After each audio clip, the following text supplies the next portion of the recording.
Back from work, and what are you doing? I'm building my fence. No, you're not. That fence is on my property. No, this is on my side of the property.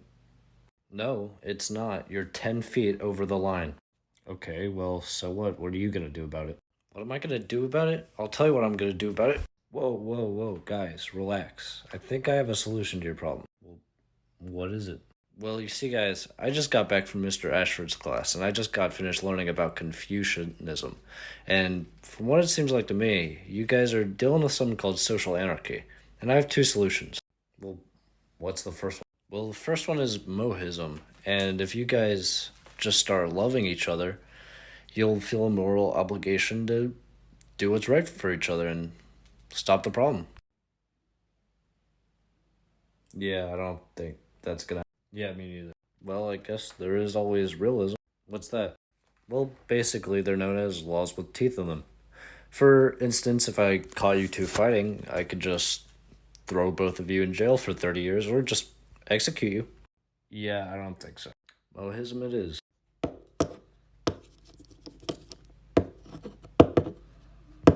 Are you building that stupid fence again? Yeah. Dude, I told you to stop doing that. Didn't you learn anything from that Confucianism guy? Well, he's not here anymore, so how are we gonna settle this? I don't know. I mean, there is that Buddha guy over there. I mean, I've heard he's really smart. Well, let's ask him. Okay. Hey, Mr. Buddha, sir, we kind of have a problem. We're trying to settle a land dispute. See, this guy keeps trying to put his fence on my property, but like no matter how many times I tell him, he just won't stop trying to put it there. Like I don't know what it's gonna do to get him to actually listen. Well, can you help me?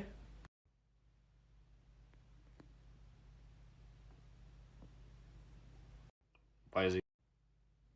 Why is he just standing there? I don't really know. Hello, sir. Can you hear us?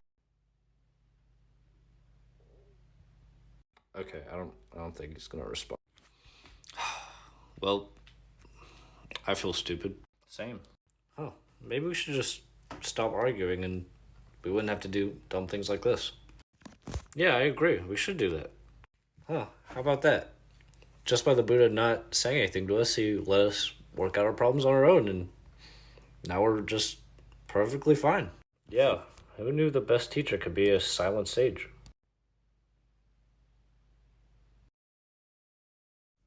Alright, glad that's finally settled. Wait, what the?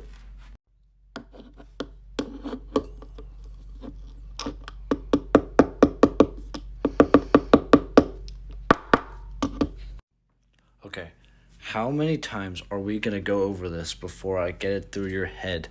This is my property. You cannot put your fence on my property. I'm sorry, man. Fence building is my passion, bro. Like, I, I have to do this. I have to.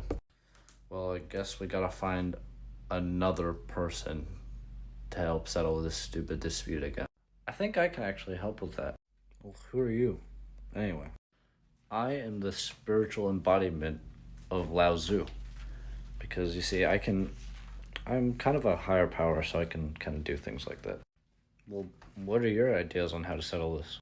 Well, I'm glad you asked because I'm kind of an expert on this field because, see, I actually wrote a 5,000 word manifesto just talking about how people should interact with each other in their relationships. Well, how should we treat each other? Well, you two are peers and what seems to be friends, maybe at one point. So I think you should treat each other with the utmost amount of respect, equally for each other, since you are both equal. Yeah, you know what? That seems pretty fair in all honesty.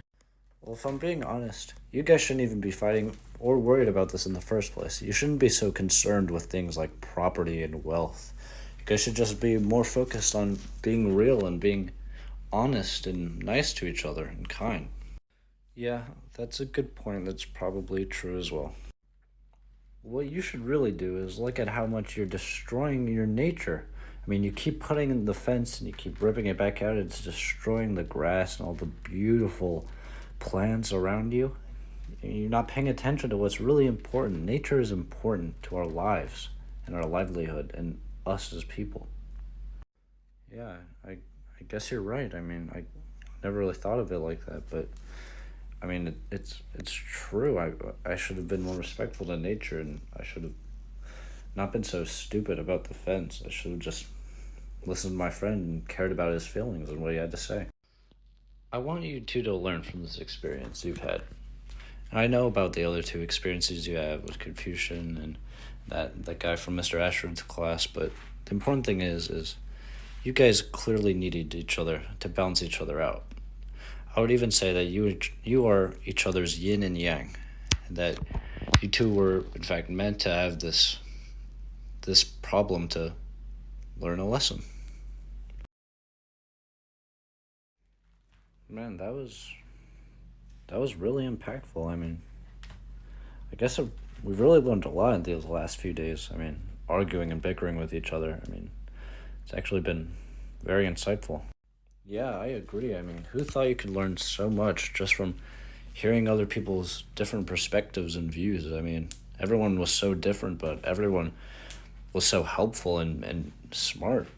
You know, I'm really glad we actually had these problems in the last few days because we've learned very valuable lessons, and I'm glad that we're better people now and that we've learned about all sorts of different religions and how we can grow as people. Yeah, I mean, I guess we can agree to think whatever we want and respect each other no matter what we think because it all depends on your own world.